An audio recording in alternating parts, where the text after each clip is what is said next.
la salle, David Cormand, Léon de Fontaine, Chloé Ridel, Manon Aubry, Philippe Folliot, je vous en prie, on vous attend sur scène, s'il vous plaît.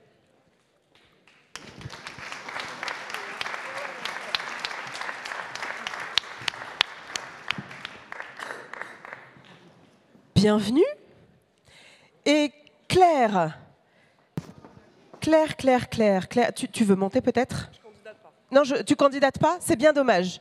Je suis sûre que beaucoup de gens seraient prêts à voter pour toi. Peut-être nous donner voilà, les éléments qui ont conduit à ces invitations. Je vous annonce aussi, parce que vous voyez leur sigle à l'instant, que ces échanges seront retransmis en direct par Le Moment et par Euradio, la radio européenne, première radio européenne de France. Pour le moment, la retransmission sera aussi suivie d'un plateau débrief au tiers-lieu Césure, qui n'est pas très loin et qu'on vous invite à aller rejoindre. Claire ? Ouais, très vite. Rebonjour à toutes et à tous et merci à toutes les cinq d'être là cet après-midi. Alors, je vous ai dit qu'on n'avait pas invité le Rassemblement national, c'est vrai, on a invité les autres. C'est-à-dire qu'on a invité les Républicains et Renaissance. Voilà, c'est pas un choix de notre part, c'est pas parce qu'on ne les a pas invités qu'ils ne sont pas là.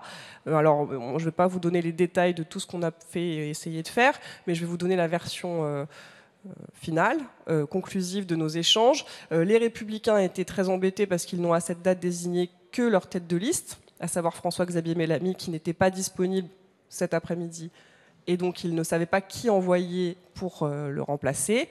Et Renaissance était très embêté parce que vu qu'ils sont en train de se battre pour désigner leur future tête de liste, ils avaient peur, en envoyant quelqu'un, que ça envoie un message un peu trop fort qu'ils ne pourraient pas gérer ensuite. Voilà la version que je tenais à vous transmettre. Je vous remercie encore une fois d'être là et bon débat. Merci beaucoup Claire Toury, la présidente du mouvement associatif. Écoutez, on a quand même 5 présents. Philippe Folliot, vous êtes donc représentant de l'Alliance centriste, vous êtes sénateur Union centriste du Tarn, candidat aux élections européennes du 9 juin prochain, et vous avez décidé d'axer votre campagne sur la question de la ruralité. Manon Aubry, vous êtes députée européenne La France Insoumise, tête de liste ? Oui, madame. David Cormand, vous êtes député européen Europe Écologie Les Verts. Vous n'êtes pas tête de liste, mais vous allez repartir. C'est Marie Toussaint, votre tête de liste. Et vous repartez. Bienvenue. Léon de Fontaine, vous êtes tête de liste du Parti communiste. Bienvenue. Toute la liste, elle a été désignée derrière vous ? Ça y est ? Pas complètement. Mais vous êtes la tête de liste.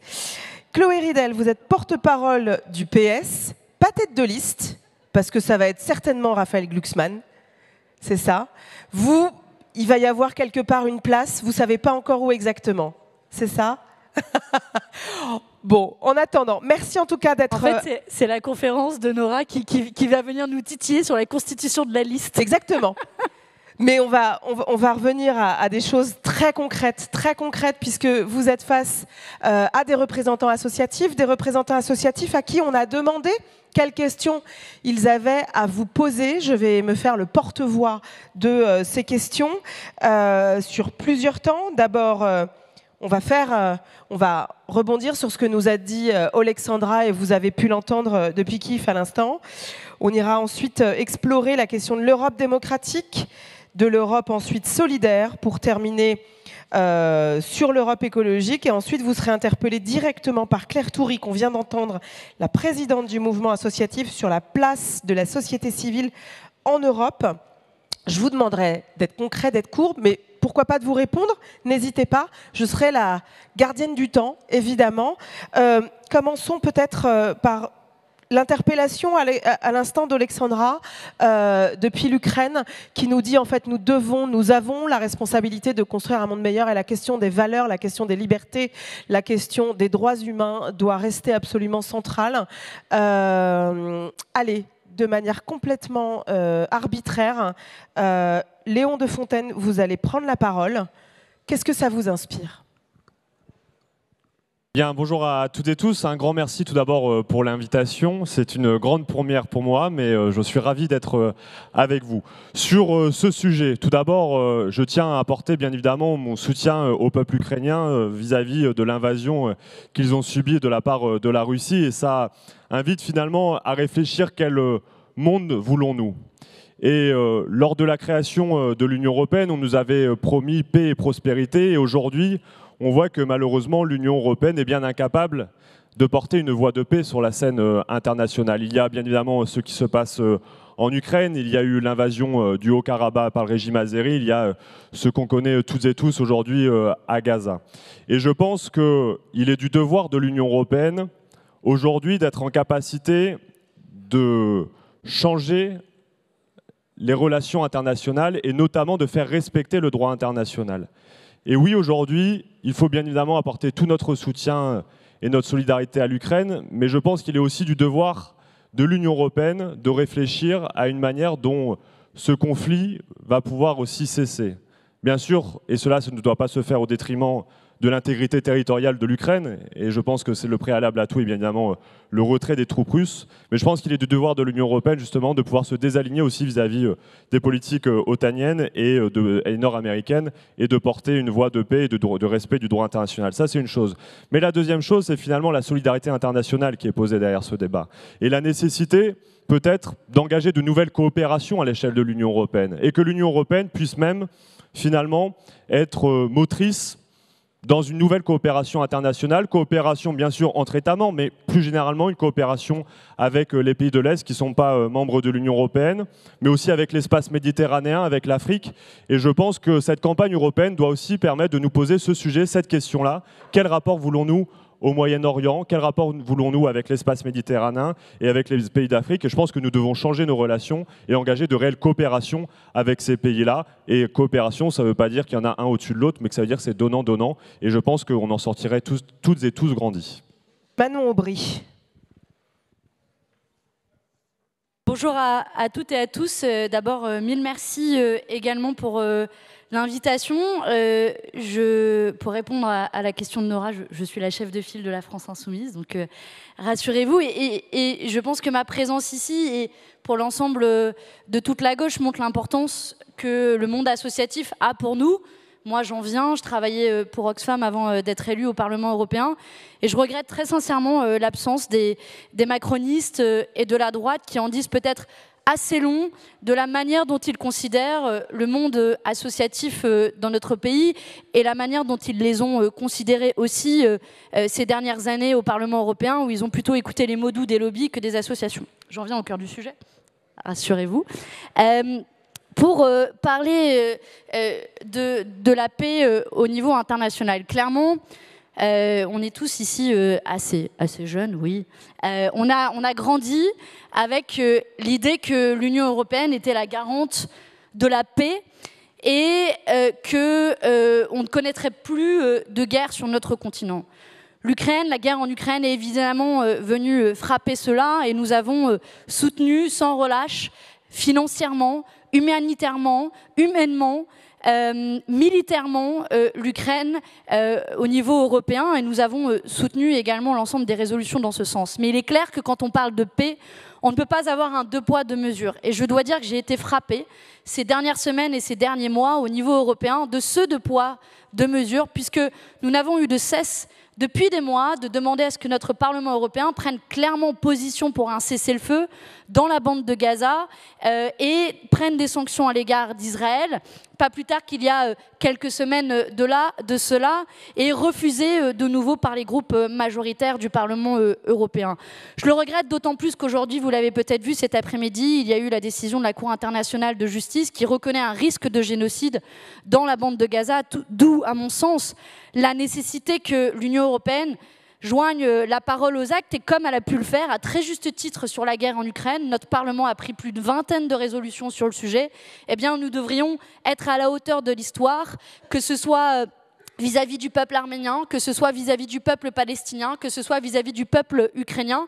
Et l'Union européenne a beaucoup de pouvoir diplomatique en la matière, d'utiliser ses outils commerciaux, l'accord de partenariat entre l'Union européenne et Israël, cesser d'exporter des armes.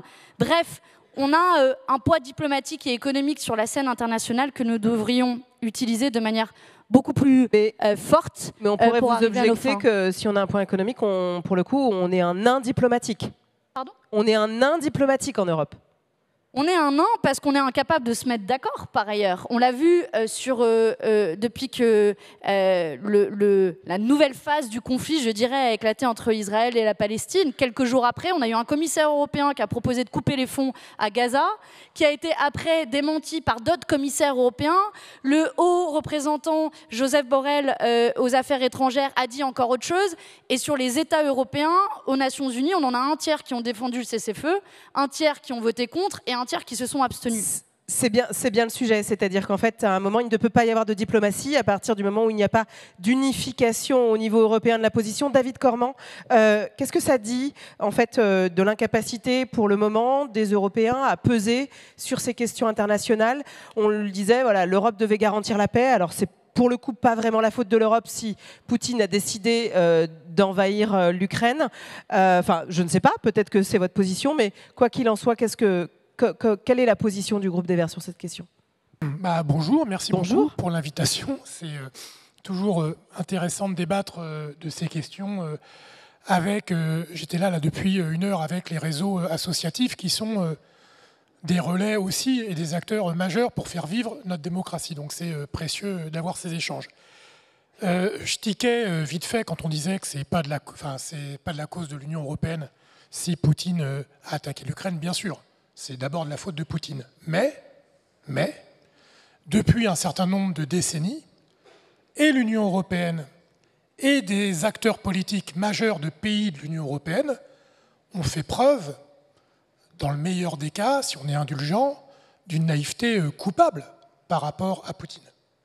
Puisque nous avons décidé, consciemment, de nous rendre dépendants d'une dictature russe, celle de Vladimir Poutine, qui est au pouvoir depuis quasiment 25 ans, sur, pas tout à fait rien, notre capacité énergétique.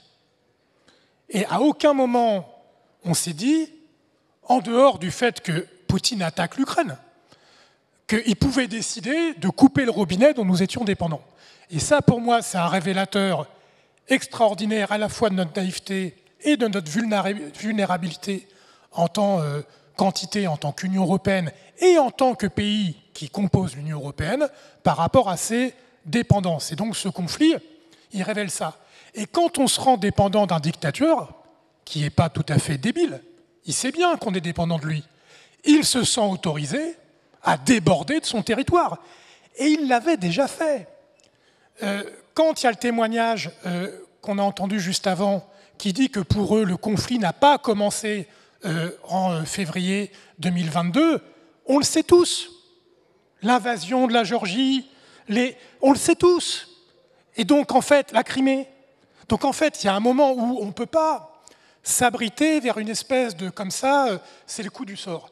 Et j'ajoute, pardon, mais quand vous avez un des chefs de gouvernement le plus puissant des 25 dernières années, Gerhard Schröder, et un autre dirigeant, celui-ci français, l'un des plus importants, puisqu'il était Premier ministre 5 ans en France, M. Fillon, qui choisissent de se reconvertir en travaillant pour, en gros, la Russie, les oligarques, Poutine. Quel message ça envoie à Poutine sur notre capacité? Donc en fait, il y a la question de, et vous avez raison de parler de nains diplomatiques, l'Union européenne. Et là, il faut qu'on soit clair entre nous sur ce qu'on veut. Moi, je pense qu'il faut un saut fédéral et que l'Union européenne assume d'être un acteur diplomatique majeur pour être un acteur géopolitique majeur et donc, y compris, organise une défense européenne. C'est ça qu'il faut faire. Si on veut peser, c'est ça qu'on va devoir faire, y compris parce qu'il y a des échéances, notamment aux États-Unis, où moi je pense que c'est loin d'être fait cette affaire, contrairement à ce qu'on entend, Donald Trump était élu, mais nous ne pourrons compter que sur nous-mêmes. Oui, mais Manon Aubry le disait à l'instant, c'est-à-dire que personne n'est d'accord. Donc comment est-ce que vous voulez à un moment faire un saut fédéral qui vous permette de représenter une voix européenne? Si vous me permettez, on ne peut pas déplorer les effets dont on chérit les causes. On ne peut pas dire à la fois on n'y arrive pas et en même temps pas assumer politiquement de dire qu'il faut ce saut fédéral. Je sais bien que ce n'est pas simple, mais tant qu'on ne dit pas ça, c'est quoi l'alternative? C'est en tant que France, on va se défendre tout seul. Donc là, il y a quand même, pour moi, une croisée des chemins où il faut clairement assumer les choses. Chloé Ridel. Et après, je vous demanderai le saut fédéral. Qu'en pensez-vous, tout le monde? Chloé. Merci beaucoup pour l'invitation. Je suis très heureuse d'être là, et d'autant plus que j'ai été militante associative et présidente d'association pendant plusieurs années, et je mesure le rôle qui est celui du secteur associatif pour l'innovation, pour la liberté, pour le lien social et pour la protection de notre démocratie. Moi, ce que j'ai retenu du message d'Alexandra, c'est ce qu'elle a dit à la fin, que la liberté est fragile. Et j'ai envie de dire, elle est d'autant plus fragile quand j'entends en France, dans notre pays, et qu'on pourrait croire être une sorte de phare pour la démocratie en Europe, des personnes comme Laurent Wauquiez dire que, puisqu'il n'est pas satisfait de la décision du Conseil constitutionnel qui censure toute une partie de la loi immigration, il faut donner le dernier mot au Parlement, y compris contre la Constitution et les libertés qu'elle protège. Je ne suis pas non plus rassurée sur l'état de la liberté en France quand j'entends notre ministre de l'Intérieur dire qu'il y a des bons et des mauvais manifestants, il y a des bonnes et des mauvaises causes, et qu'il décide de créer quelque part une rupture d'égalité devant la loi.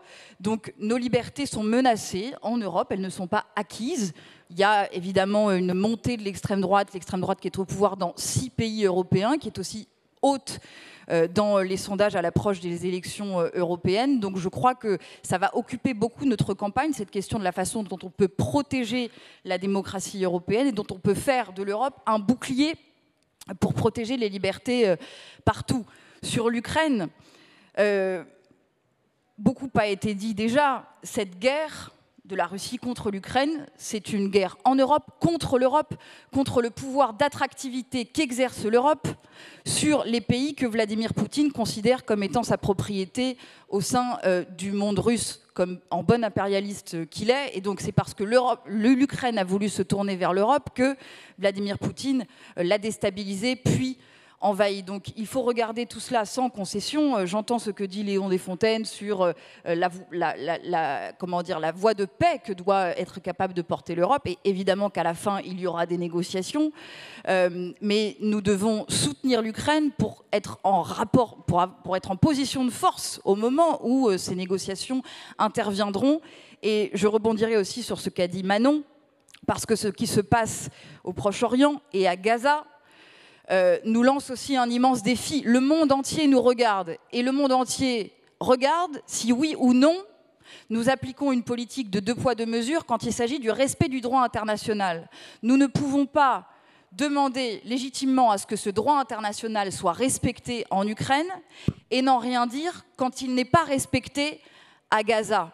Et on a bien vu qu'au moment de l'invasion de l'Ukraine, nous avions été quelque part assez seuls pour condamner la Russie, que 2/3 de la population mondiale vivait dans des pays qui, à l'ONU, avaient refusé de condamner la Russie en nous disant « Oui, certes, il y a violation du droit international, mais on ne va pas vous soutenir, vous, occidentaux, parce que vous êtes les adeptes du 2 poids 2 mesures. » Donc il faut qu'on sorte de cette espèce de guerre mémorielle, de guerre des mémoires entre le Nord, le Sud, l'Ouest et l'Est, qui, en fait, empêche de regarder en face là où il y a violation du droit international.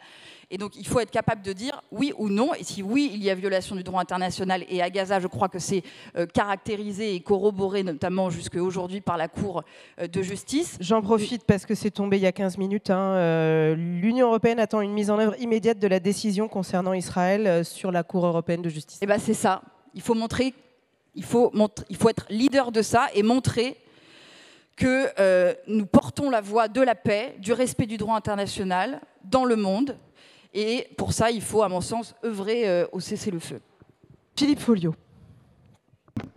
Tout d'abord, merci. Merci de m'inviter pour ce débat. Et puis par rapport au mouvement associatif, qui est quelque chose d'important pour moi, parce que j'ai travaillé une vingtaine d'années dans le secteur de l'économie sociale et solidaire. Je suis président d'association, une association qui gère un tiers-lieu culturel. Et je suis très actif dans une association qui porte un projet de créer un centre d'accueil de soutien pour femmes et victimes de violences et d'exclusion. Je voulais dire que le témoignage que nous avons entendu était particulièrement poignant. Et que par rapport à l'Ukraine et à cette guerre qui oppose la Russie et l'Ukraine, il faut rappeler qu'il y a un agresseur, la Russie, et il y a un agressé, l'Ukraine. Qu'au-delà du fait que la Russie ne respecte pas le droit international, et comme cela a été dit, ce n'est pas nouveau. C'est-à-dire que la première agression manifeste de la Russie, c'est en 2008, quand elle a envahi une partie d'un pays indépendant aux frontières internationales reconnues qu'est la Géorgie. La communauté internationale n'a rien dit, a laissé faire. En 2014, quand la Russie a annexé la Crimée, mais aussi une partie du Donbass, la communauté internationale a laissé faire et, pour ainsi dire, n'a presque rien dit. C'est-à-dire que nous avons engagé un certain nombre un certain nombre d'actions et notamment un certain nombre de sanctions qui ont montré que, somme toute, elles n'avaient peu d'effet. Après, il y a une réalité qui est une réalité de terrain. Il y a un an, j'étais à quelques kilomètres de Bakhmout, auprès de soldats ukrainiens qui revenaient de la ligne de front. J'ai passé une soirée qui était une soirée très riche en émotions. Parce que je ne parlais pas avec des militaires professionnels, c'était des citoyens ukrainiens, russophones, qui revenaient du front. Un était chauffeur routier, l'autre travaillait dans le bâtiment, le troisième était un artiste sculpteur, et ils m'ont parlé de leur quotidien. Cette guerre est une guerre qui est une guerre duale, c'est-à-dire que c'est une guerre technologique du XXIe siècle, mais aussi ce qu'ils vivent, ce sont les tranchées, c'est Verdun. C'est un conflit du XXe siècle qui se répète. Somme toute, l'Europe, ça a été la volonté de répondre après la Première et après la Seconde Guerre mondiale, plus jamais ça. Et aujourd'hui, nous nous retrouvons avec à nouveau un conflit sur notre continent. Mais que peut l'Europe pour ça ? Il y a eu un certain nombre de guerres hybrides ou des conflits, notamment dans l'ex-Yougoslavie. Mais c'est la première fois depuis 1945 que dans notre continent, un pays agresse Mais Philippe Folliot, concrètement, que peut l'Europe ? L'Europe, d'une part, c'est un géant économique. Elle est faible politiquement parlant et c'est un nain militairement parlant. Et que donc, dans ce cadre-là, il est important et essentiel, en ce moment, de continuer à soutenir l'Ukraine, et notamment militairement. On sait qu'on a des difficultés, on a des soucis, il y a les problèmes économiques que nous avons dans notre pays. Mais c'est un enjeu majeur, parce que si l'on n'arrive pas à faire de telle sorte que l'Ukraine gagne ce conflit, nous aurons, comme c'est le cas, et vous avez abordé, et les uns et les autres, la situation du Proche-Orient. On n'a jamais voulu traiter, au fond, la question du Proche-Orient. Moralité, ça revient régulièrement et au travers de ce qui se passe aujourd'hui à Gaza. Et donc, c'est un enjeu majeur de faire de telle sorte que l'Ukraine puisse avoir des garanties pour sa sécurité et qu'en tant que pays indépendant, l'Ukraine qui choisit de rejoindre, j'allais dire, la grande famille des démocraties de l'Europe puisse le faire, mais avec des garanties apportées et par l'Europe et par la communauté internationale pour sa sécurité, pour son intégrité territoriale et pour sa liberté. Je vous propose, merci à tous les cinq, je vous propose de passer aux questions qui nous ont été envoyées par des membres du mouvement sur l'Europe démocratique. On en a parlé toute la journée, depuis ce matin. On nous annonce une extrême droite extrêmement haute. On voit à quel point sur la bataille culturelle, les discours xénophobes, l'urbanisation de l'Europe est en marche, pardon pour cette expression. On a eu plusieurs questions à ce niveau-là. Voilà. les ambitions, enjeux, stratégies politiques nous montrent que l'on installe des extrémistes. Pour quelle finalité les leurs? Comment faire barrage?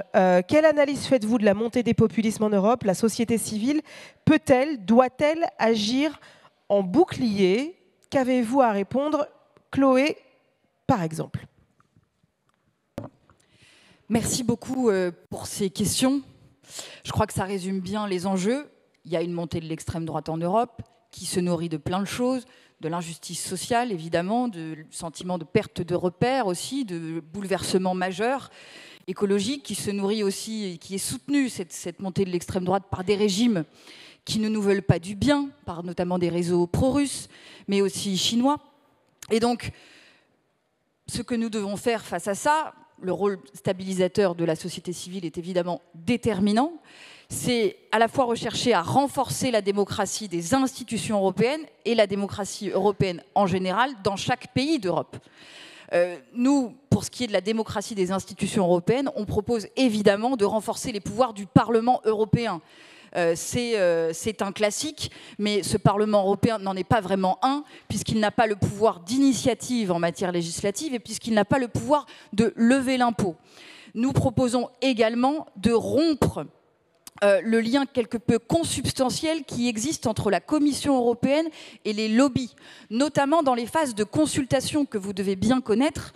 Quand la Commission veut légiférer, elle ouvre d'abord ce qu'on appelle une consultation, et c'est là que les lobbies, avec les moyens énormes, les milliards qui sont les leurs, les millions, peuvent influer sur le cours des choses. Et donc, nous voulons réglementer ça en faisant en sorte que ces consultations, elles ne soient plus pilotées par la Commission, mais par le Parlement européen, le Comité des régions et le CESE auquel vous participez. Et justement, merci de poser ça, parce qu'on a eu une question. Vous semble-t-il normal que dans le fonctionnement du lobbying européen, les groupes de pression à portée commerciale aient les mêmes accès que les groupements d'intérêt général?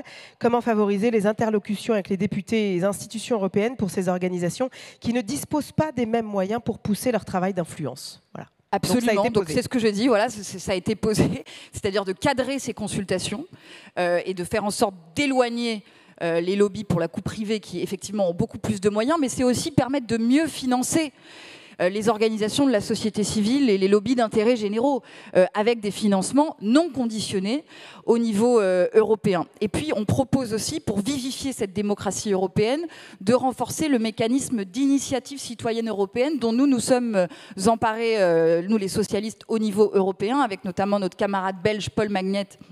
On a lancé une initiative citoyenne européenne pour taxer les riches au niveau européen. L'initiative citoyenne européenne, c'est vous déposer une proposition. Si vous avez 1 million de signatures, dans 7 pays différents au moins, et cette proposition, elle est étudiée par la Commission. Nous, on veut renforcer ces mécanismes, permettre que cette initiative citoyenne, elle puisse être signée par des jeunes à partir de 16 ans, et non pas simplement à leur majorité. On propose aussi des choses pour protéger la liberté des médias. On voit bien qu'elle est menacée partout en Europe, y compris dans notre pays où vous avez 11 milliardaires qui possèdent 80% de la France quotidienne et où un titre comme le JDD peut se laisser emparer par l'extrême droite contre l'avis de la majorité de sa rédaction. Et il y a en ce moment, à l'échelle européenne, une loi sur la protection de la liberté des médias. Il faut qu'elle aille plus loin, il faut qu'on lutte contre la concentration de la propriété des médias dans les mains de quelques-uns. Cette concentration, elle atteint des niveaux records, notamment en Hongrie, où il n'y a plus de liberté de la presse, tout simplement. Il faut aussi qu'on protège les journalistes,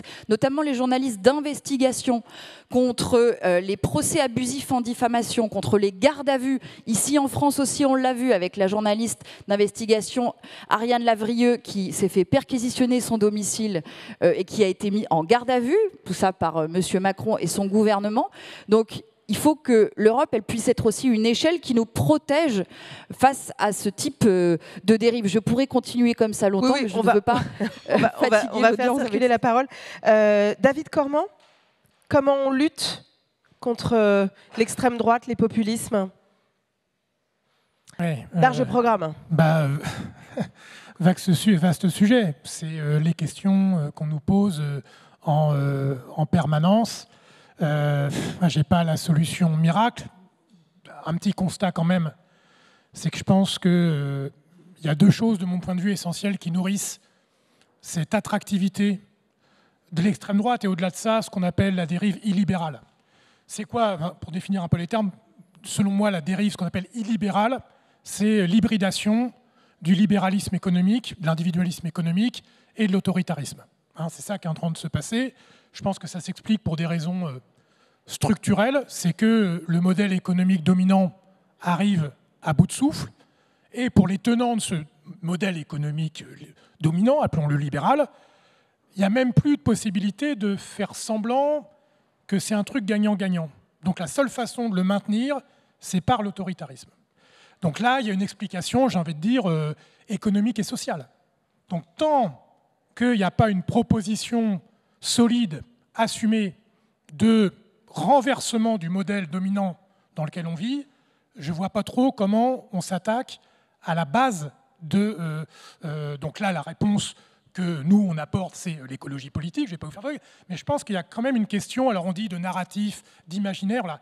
Et lié à ça, je pense que ça fait beaucoup trop longtemps que notamment la gauche traditionnelle a dit que le pouvoir politique ne pouvait pas tout.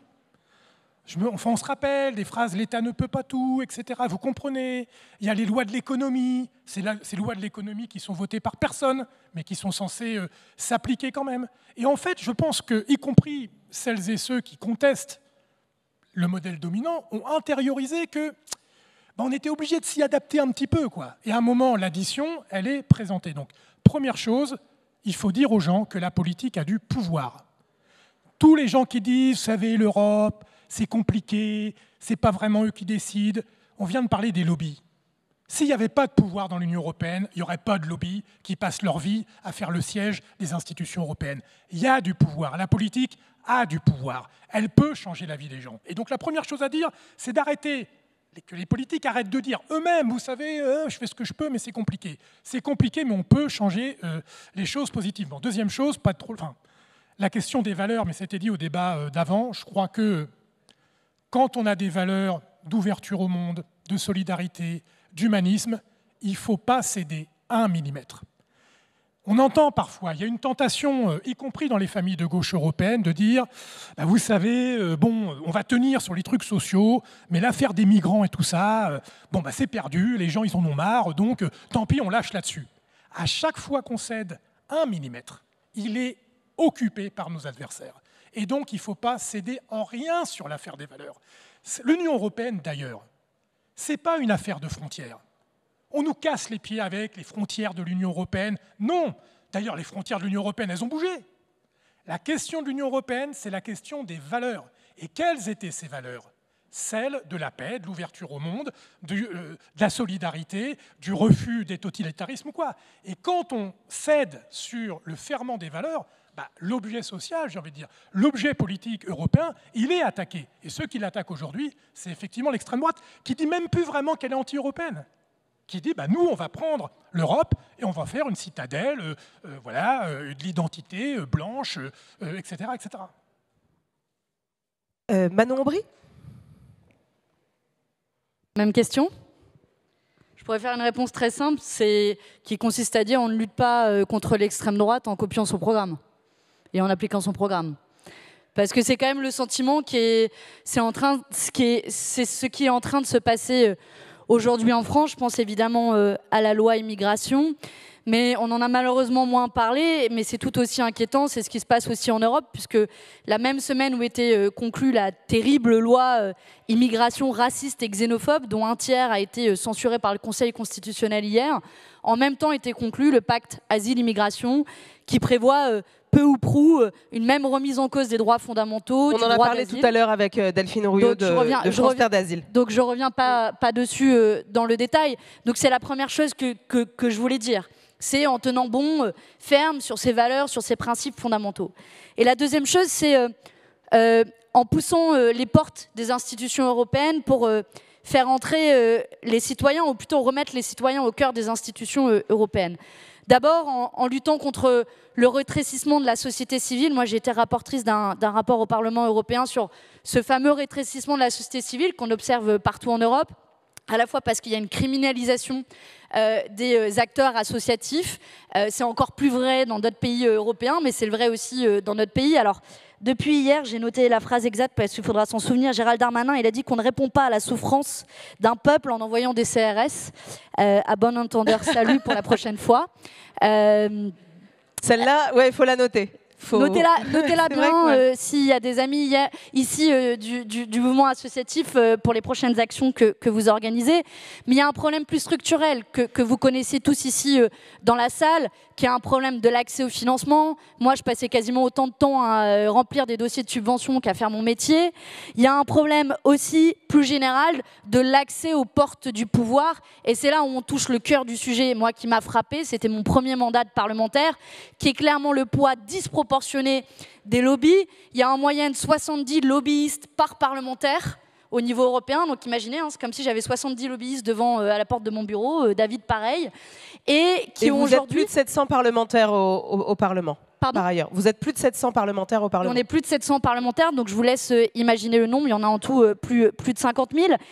Et qui ont aujourd'hui un pouvoir disproportionné parce que s'immiscent à chaque étape de l'élaboration du processus législatif.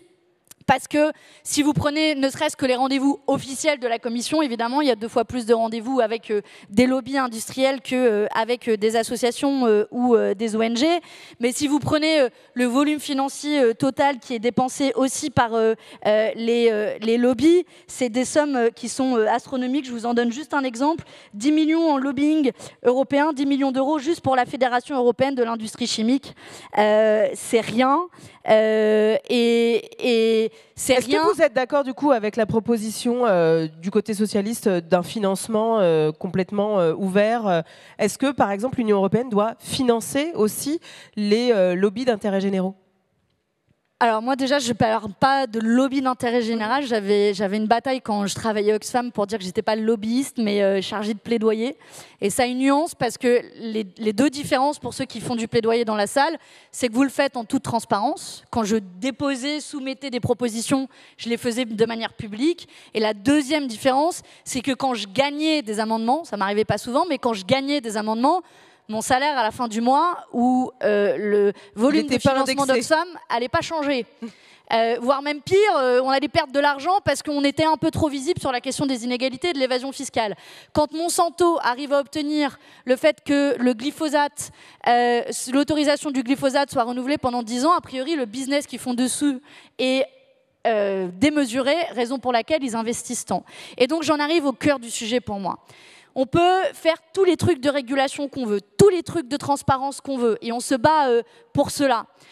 Mais à la fin, si on ne comprend pas le cœur du problème des institutions européennes, qui est l'opacité, tout est décidé entre 4 murs. Là, on ferme les rideaux, on ferme la salle. Bon, on est un peu moins nombreux pour décider.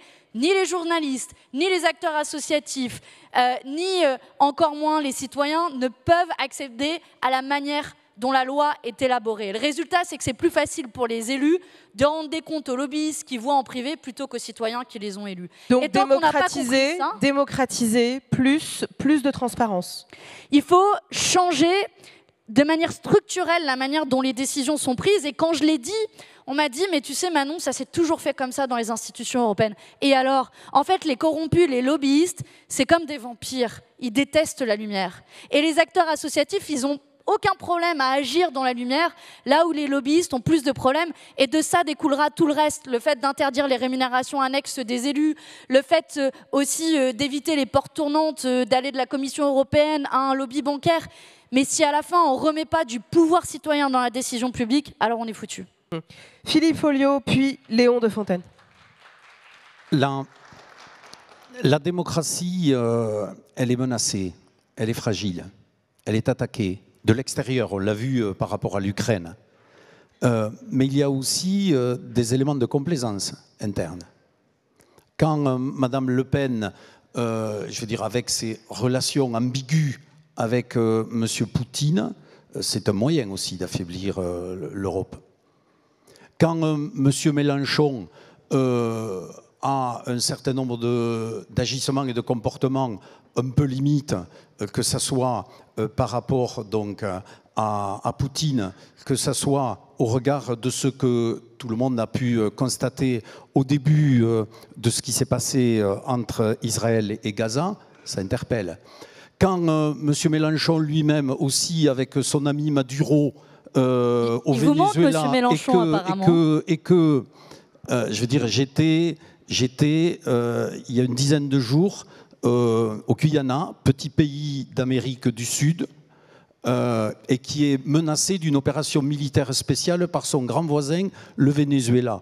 Est-ce que la communauté internationale doit ne rien dire ou est-ce qu'elle doit défendre la petite démocratie guyanienne face au Venezuela autocratique de M. Maduro? Mais il y a aussi tous les enjeux venant de l'intérieur. Moi, pourquoi j'ai décidé de présenter une liste et axée sur les enjeux de la ruralité à ces élections européennes? Tout d'abord parce que j'y vis. Moi, je vis dans un petit village de 600 habitants au cœur de la montagne tarnaise. Et je suis un des seuls présidents de parti politique au niveau national qui vit au cœur de la ruralité. Je suis conseiller municipal de mon village, donc j'ai été maire.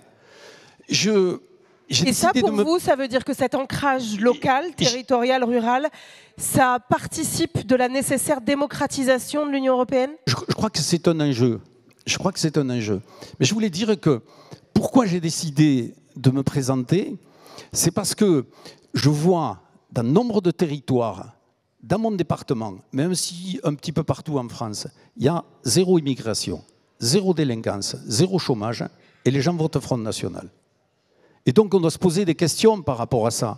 Et ce qui se passe aujourd'hui sur les routes avec le mouvement agricole, c'est aussi, j'allais dire, l'illustration de difficultés, de problèmes, de ressentiment de la part d'un certain nombre donc, de nos concitoyens et de ruraux, élus ou pas, agriculteurs ou pas, mais qui se sentent un petit peu écartés, dépossédés par rapport à des décisions qui sont prises à Bruxelles, qui sont prises à Paris, mais qui sont complètement déconnectées par rapport aux enjeux et aux réalités qu'ils vivent sur le terrain. Alors oui, il faut pouvoir apporter des éléments et des éléments de proximité. Il faudra se poser la question aussi de la problématique de la lisibilité des élus européens. Parce que aujourd'hui, et c'est le propre aussi de tout système proportionnel, il n'y a pas de lien direct entre un élu et un territoire. Donc tout ceci est dilué à l'échelle nationale, avec tout ce que cela peut représenter. Moi, je fais partie de ceux qui se posent la question de dire est-ce qu'il ne serait pas non seulement légitime, mais presque obligatoire pour un élu européen d'avoir un ancrage local au travers d'un mandat qui permettrait d'avoir ce lien avec le territoire. Moi, en tant que sénateur, le fait d'être conseiller municipal de ma commune, c'est quelque chose d'utile parce que, si vous me permettez, quand je suis en conseil municipal, les mains dans le cambouis du quotidien. Et ça, c'est un élément particulièrement important. Et donc, pour l'Europe, il faut cela, mais aussi, il faut un certain nombre d'autres choses. Moi, je propose, par exemple, très concrètement, de créer un comité des maires ruraux européens, pour faire de telle sorte que cette Europe ne soit pas qu'une Europe qui soit considérée comme lointaine, mais qu'il puisse y avoir quelques éléments de proximité. Autre idée toute simple, les financements européens. Aujourd'hui, ils passent par les conseils régionaux. Avec cette stupidité qu'a été cette loi NOTRe, qui a entraîné cette fusion des régions pour avoir encore plus d'éloignement, comme elle a entraîné des fusions d'intercommunalités. Il n'y a plus ce lien. Et donc, nos concitoyens, finalement, ils ne s'y retrouvent plus par rapport à ces éléments. Eh bien, concrètement, moi, je propose qu'on aille vers des schémas de départementalisation des crédits européens. Parce que quand on est dans mon petit village ou dans des villages aux alentours, eh bien, on sait qu'à Albi, à la préfecture, on risque d'être entendu. Mais par contre, à Toulouse ou à Montpellier, aux préfectures de région, on ne nous connaît pas. Léon de Fontaine. Et ensuite, on passera à l'Europe solidaire. Oui, vaste sujet également. Mais tout d'abord, je tiens à souligner une chose, c'est qu'il n'y a aucune fatalité. Ce n'est pas parce que Jordan Bardella est donné à 30% dans les instituts de sondage que nécessairement le Rassemblement national sera au pouvoir en 2027. C'est une possibilité qui est effrayante. Il faut qu'on l'ait en tête, mais ce n'est pas une fatalité. Et je tiens ici à saluer le travail des associations et du mouvement associatif, parce que ce sont les associations, aujourd'hui, qui sont le premier rempart au Rassemblement national et à la montée de l'extrême droite. Parce que ce sont les associations qui font le lien social, qui organisent la solidarité, qui organisent le sport, l'accès à la culture. Et on le sait, ça a été démontré par de nombreux chercheurs, je pense notamment à un politiste, Pierre Wadleau, qui travaille dans le Pas-de-Calais sur les barrages au Rassemblement national et qui a démontré brillamment que là où il y avait encore du tissu associatif, une solidarité ouvrière, eh bien le Rassemblement national ne progressait pas. Et donc, c'est grâce à l'engagement plein et entier de nombreux militants dans le milieu associatif qu'aujourd'hui le Rassemblement national n'est pas au pouvoir. Et d'ailleurs, on le voit lorsqu'ils arrivent au pouvoir, à Hénin-Beaumont par exemple, les premières mesures qu'ils prennent, c'est à l'encontre du milieu associatif. Parce qu'ils savent que leur premier opposant, plus que les opposants politiques, j'ai envie de dire, peut-être malheureusement, mais c'est le milieu associatif. Et que le milieu associatif est un danger pour eux, parce qu'elle est représentative, finalement, de notre démocratie. Et je tiens du coup à saluer l'ensemble du mouvement associatif ici présent et les actions de l'ensemble des associations, a fortiori lorsqu'elles sont sur des territoires où on le sait, c'est parfois compliqué, le Rassemblement national est en progression, là où ils ont des élus, là où ils ont des députés, et pourtant aujourd'hui qui continuent à organiser la solidarité. Maintenant, sur la montée de l'extrême droite, il faut aussi comprendre les raisons de la colère.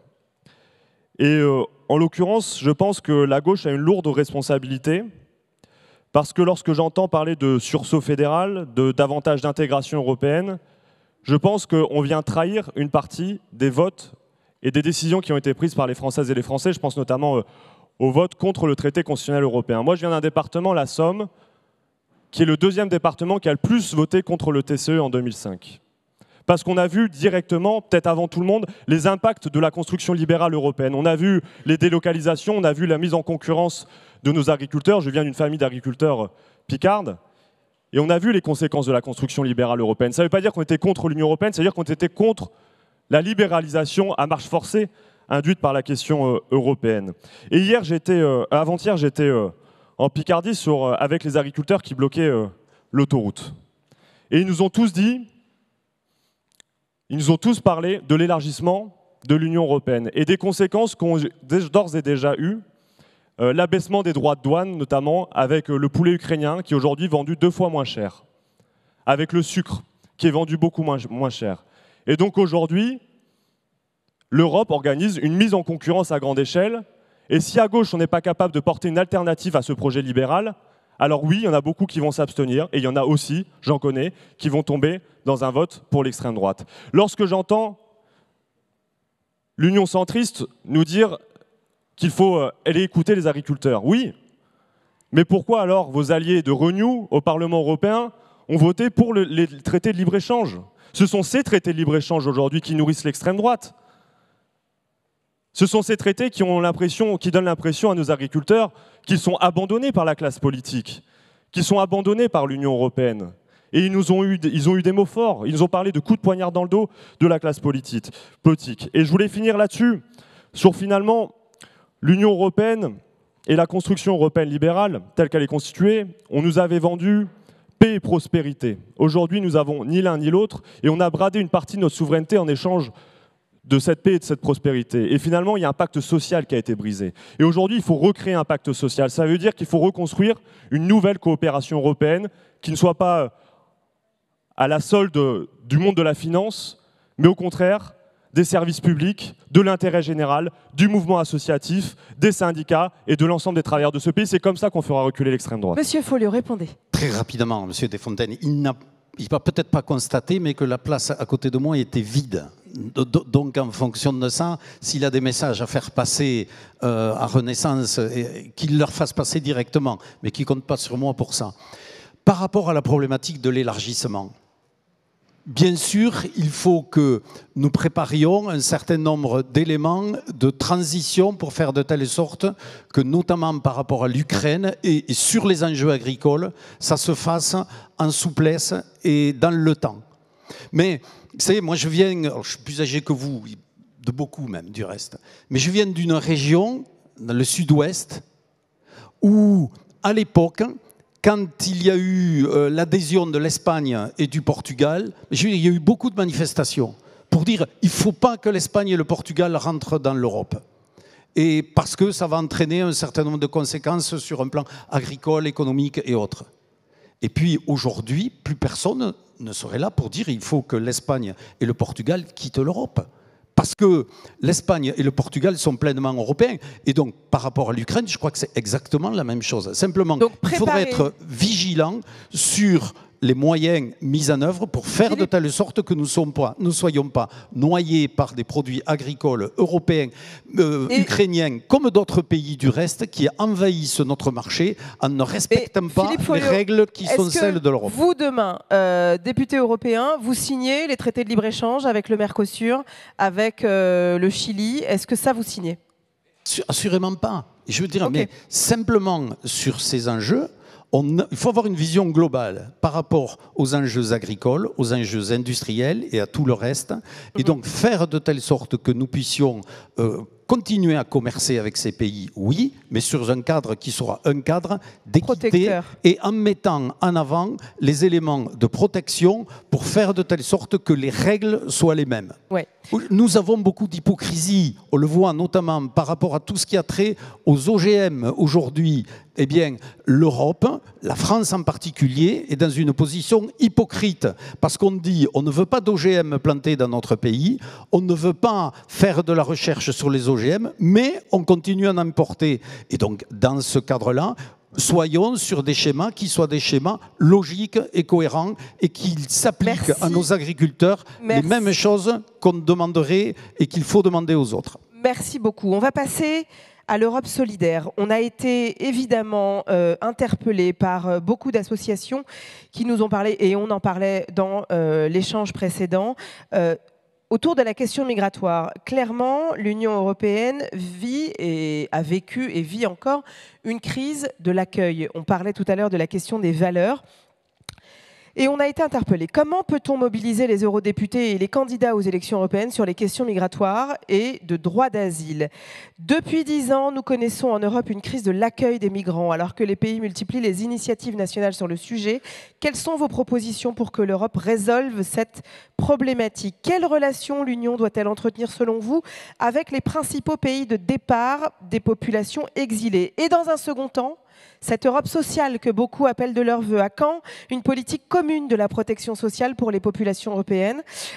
Comment sortir aussi du dogme de la libre concurrence et permettre un vrai soutien à des initiatives, par exemple solidaires, qui recréent du lien social tout en luttant contre la précarité, etc., etc. On a aussi été interpellés sur le code des marchés publics, sur les difficultés pour les actions qui relèvent de la sphère sociale, qui sont soumises elles aussi au code du marché public, etc.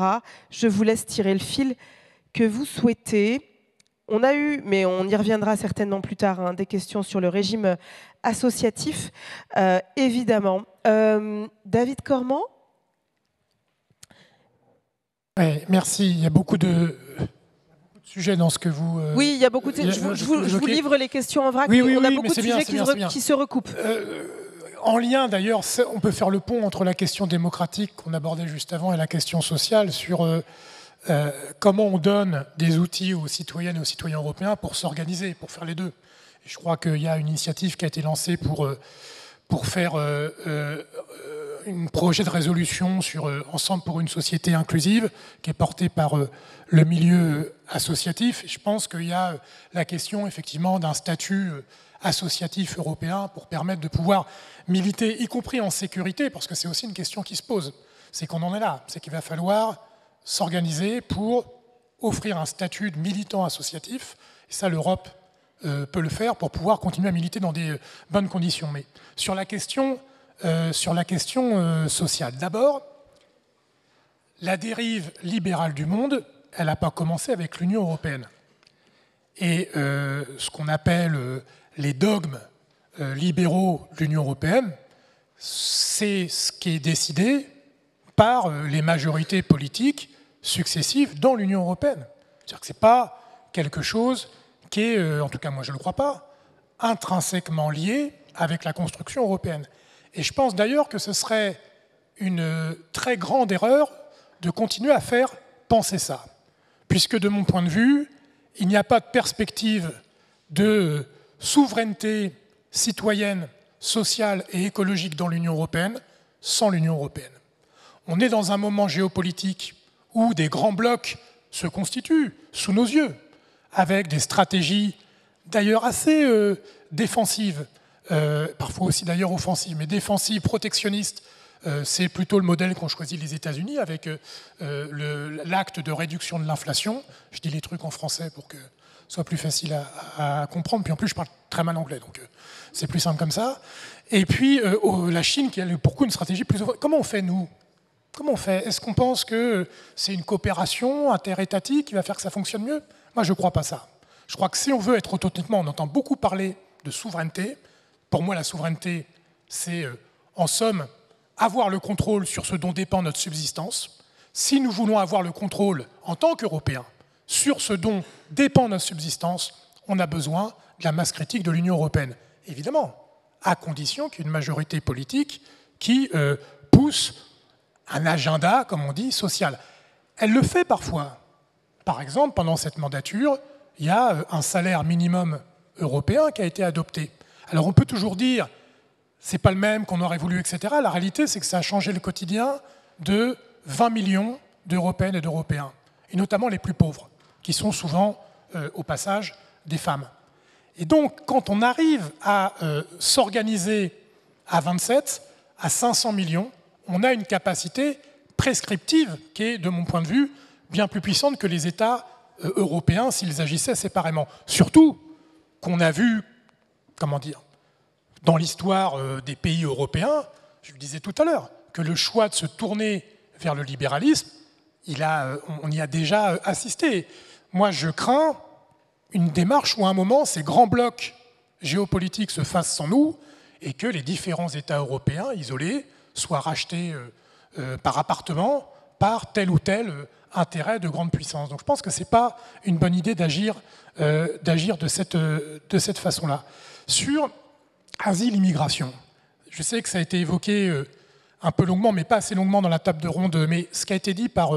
pardon, j'ai oublié le nom de la dame. Mais Delphine Rouillot. Ouais, était très important, notamment, je ne sais pas si vous étiez là, enfin, pour dire que ce pacte asile-immigration, qui est la combinaison de 4 textes, si j'ai bonne mémoire, différents, c'est pour dire pire que la loi, même une fois censurée, qui a été votée en France. Un exemple en plus de ceux qui ont été donnés, dans le pacte asile-immigration, on pourra priver de liberté des enfants au-delà de 6 ans. C'est ça la réalité de ce qu'une très large coalition européenne a voté au niveau du Parlement européen. Et on va avoir, ça a été négocié avec les États, ça a encore alourdi la facture, et là le dernier vote qui reste, c'est le vote final au Parlement, et ça passera. Ça va passer avec une très large majorité. Et donc comment on fait ? Comme on fait déjà, on pose ce diagnostic-là, et on s'interroge sur le périmètre des coalitions qui valident ces orientations.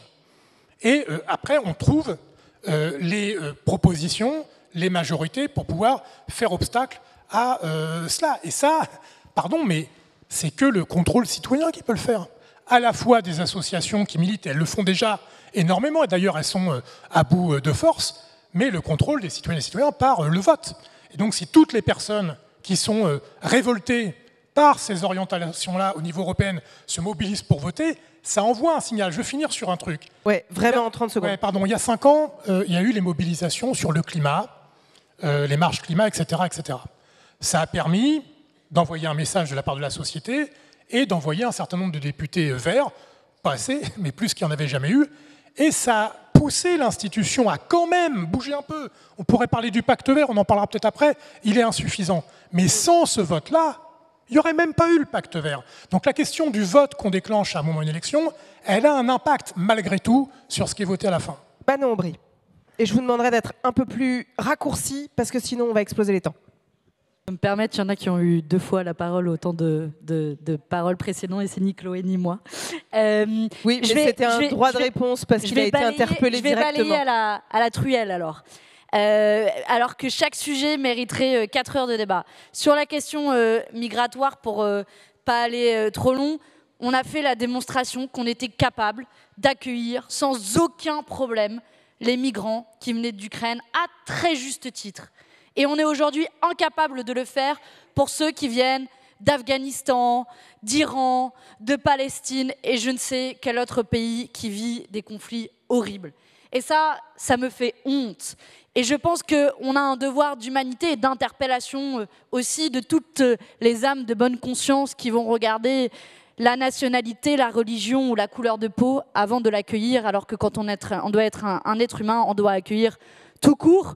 Et j'ai une vraie inquiétude, c'est qu'on l'a vu au fur et à mesure du mandat au Parlement européen, c'est une forme de pointage du doigt, de criminalisation des ONG.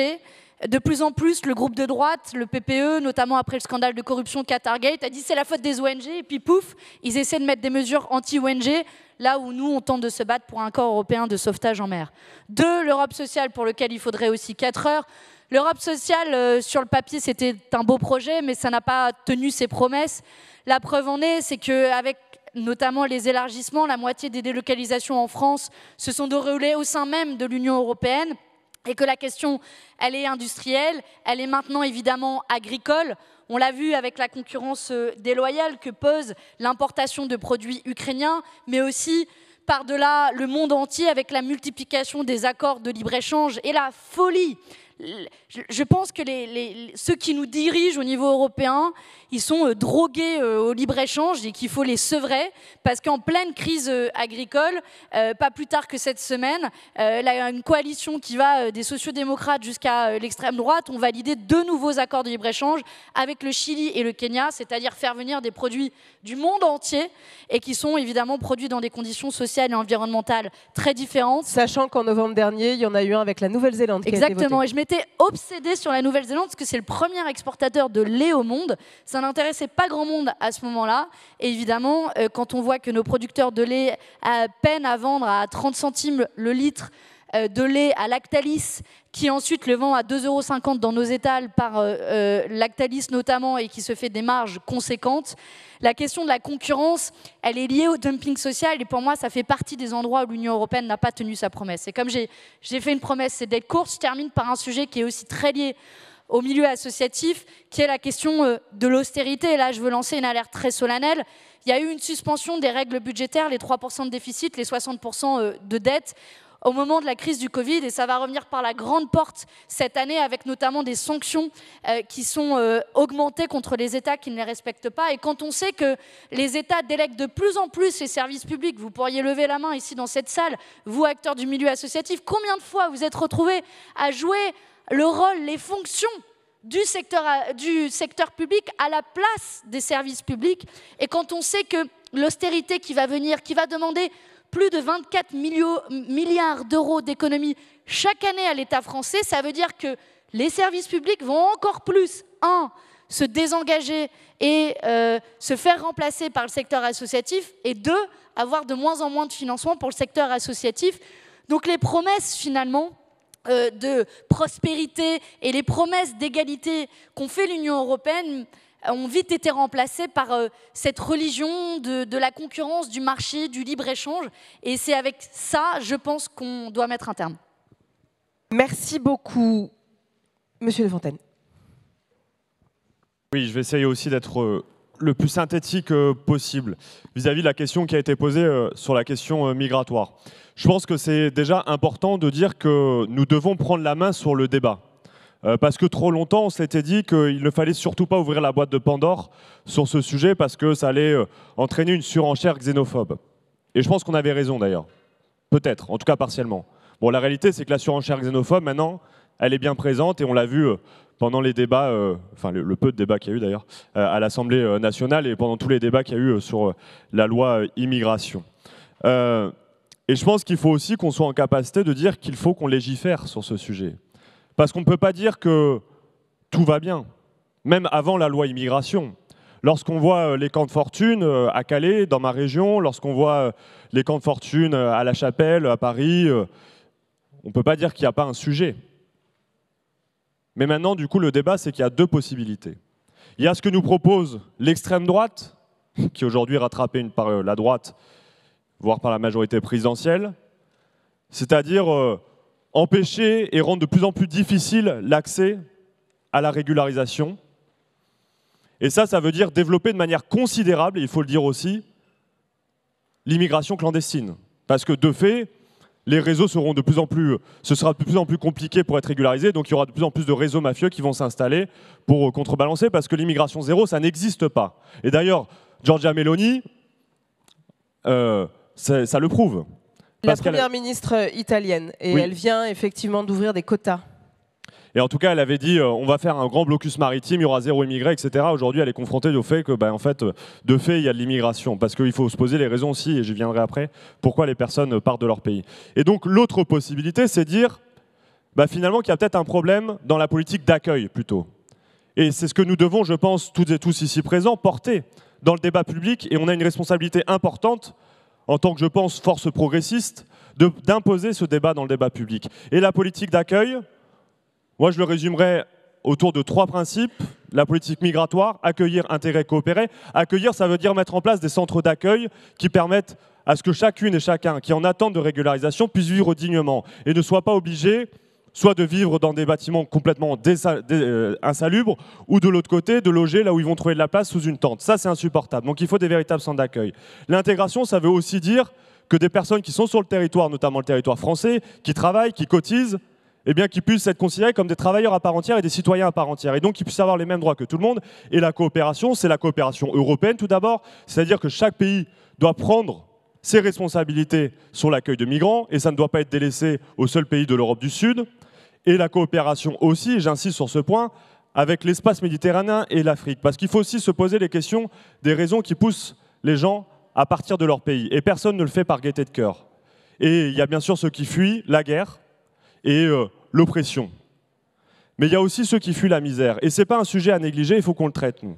Parce qu'aujourd'hui, les personnes qui fuient le Nigeria, par exemple, pour des raisons économiques, il faut regarder de près, notamment l'électricité qui est produite dans ce pays. L'électricité par habitante est 4 fois moins élevée qu'ici en Europe. Et comment voulez-vous, du coup, derrière, que nous ayons des services publics, des transports, de l'industrie qui fonctionnent? Ils fuient parce qu'ils cherchent, justement, à pouvoir trouver un boulot. Moi, je souhaite empêcher un maximum de gens d'être déracinés ainsi. En tout cas, de celles et ceux qui ne souhaitent pas partir, qui souhaitent rester chez eux, de leur permettre de leur donner l'opportunité de rester chez eux. Mais ça implique de changer notre rapport à l'espace méditerranéen et à l'Afrique et d'engager une réelle coopération. Et quand je dis coopération, ça veut dire aider les peuples sur place et pas aider les entreprises françaises ou européennes à s'installer dans ces territoires-là. Merci. Philippe Folliot. Et vraiment, je serai intraitable parce que là, on déborde. Que j'ai 48 secondes. Bon. Vous aviez de l'avance. Je pense que sur ces questions, il est important et essentiel d'être équilibré, même si ce n'est pas facile à dire. Sur les enjeux migratoires, il y a 2 façons de voir les choses. C'est soit on dit on ne regarde pas la réalité telle qu'elle est, et ce qu'on peut entendre et ce que peuvent voir nos concitoyens et ressentir. Et à partir de là, on fait le jeu de l'extrême droite et qui va surfer sur tous ces éléments. Et soit on essaye de dire il y a des éléments qui sont à prendre de manière différenciée. Une personne qui est pourchassée dans son pays pour quelque raison que ce soit, elle doit pouvoir trouver refuge, asile dans notre pays. Moi, j'ai en mémoire, il y a quelques années, dans un petit village de mon département, la commune de Laconne, avait été installé un centre d'accueil provisoire pour accueillir des jeunes migrantes isolées, mineures. J'ai discuté, échangé avec elles. Et j'ai pu voir dans leur regard que ce qu'elles avaient vécu en traversant la Libye, c'était l'enfer. L'enfer. Et quand je leur pose la question de leur dire, alors je n'ai pas pu vérifier la véracité des choses, mais pourquoi vous êtes venus? Une me dit, moi, je viens d'Érythrée, mon père est un opposant politique, donc il est comment dire, persécuté par le régime, et donc je suis persécuté aussi. Une jeune Éthiopienne me dit, moi, on a voulu me marier de force, et donc je suis parti. Bien sûr, dans des situations comme ça, Notre pays doit être ouvert et doit avoir la capacité de pouvoir accueillir. Après, il y a tous les enjeux de celles et ceux qui profitent, j'allais dire, d'une potentialité d'accueil dans le cadre donc, du droit d'asile et qui ne sont que des réfugiés économiques. Et là, il se pose un autre problème et pour lequel ça revient à un certain nombre de sujets qui ont été abordés. La politique et la stratégie de développement que nous devons mettre en œuvre pour faire de telle sorte qu'il puisse y avoir une capacité d'espoir, d'espérance pour certains et qu'ils ne soient pas, somme toute, tentés de quitter leur pays pour avoir une meilleure vie. Merci beaucoup. Chloé Ridel. Et on passera à l'écologie. Europe solidaire. Je crois que s'il y a une chose que ces dernières années nous ont montré, avec la pandémie de Covid, avec l'aggravation de la crise écologique, avec la guerre en Ukraine, c'est que les Européens ont intérêt à la solidarité, à l'union. C'est vrai face à Poutine, c'était vrai face à la pandémie de Covid, c'est vrai face au réchauffement climatique, c'est vrai face aux multinationales et aux GAFAM. Et donc dans cette logique, toutes les perspectives souverainistes qui nient cette interdépendance et cet intérêt des peuples européens à agir ensemble sont à condamner puisqu'ils nous condamnent à la faiblesse. Ça ne veut pas dire qu'il faut être naïf puisque l'Europe solidaire, on en est loin et c'est vrai sur presque tous les sujets. Sur le sujet migratoire, c'est bien l'absence de solidarité européenne, la division, le fait qu'on a été jusqu'à ériger des frontières, réériger des frontières entre les pays européens eux-mêmes qui est à l'origine de ce bilan désastreux des 40 000 morts en mer Méditerranée. C'est l'absence de solidarité européenne qui produit ça. Et donc, il faut faire l'inverse.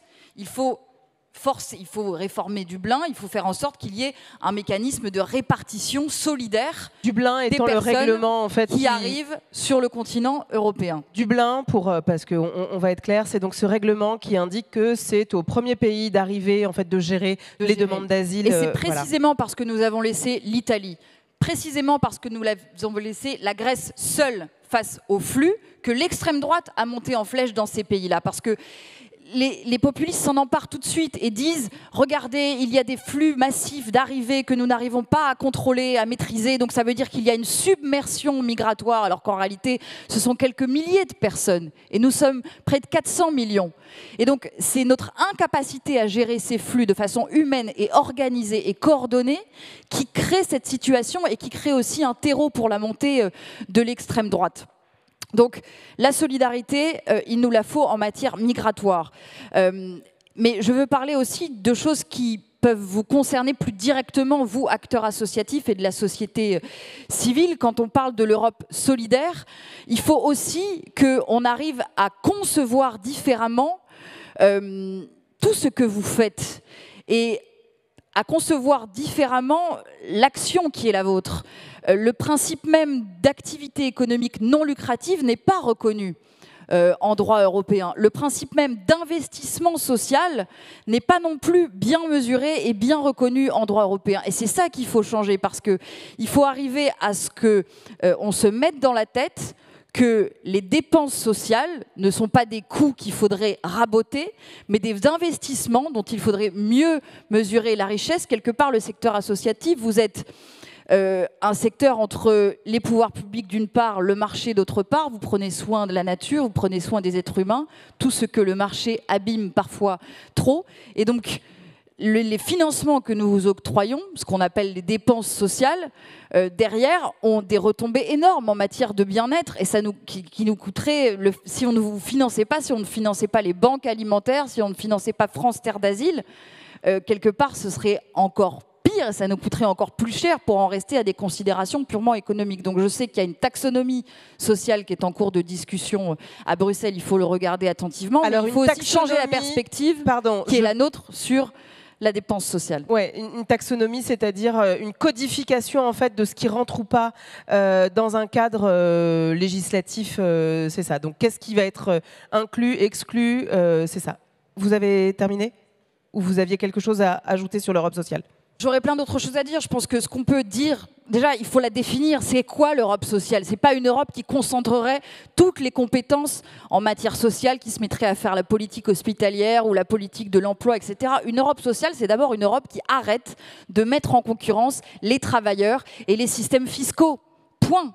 Et donc ça, on sait ce qu'on a à faire. Il faut qu'on pousse des initiatives, qu'on aille plus loin sur la question du SMIC européen, tu en as parlé David, mais il faut qu'on puisse créer de la justice fiscale au niveau européen, que l'Europe puisse utiliser le poids qui est le sien pour taxer les super profits des multinationales, pour taxer les grandes fortunes, pour taxer les transactions financières. C'est comme ça qu'on arrivera à la construire, cette fameuse Europe sociale.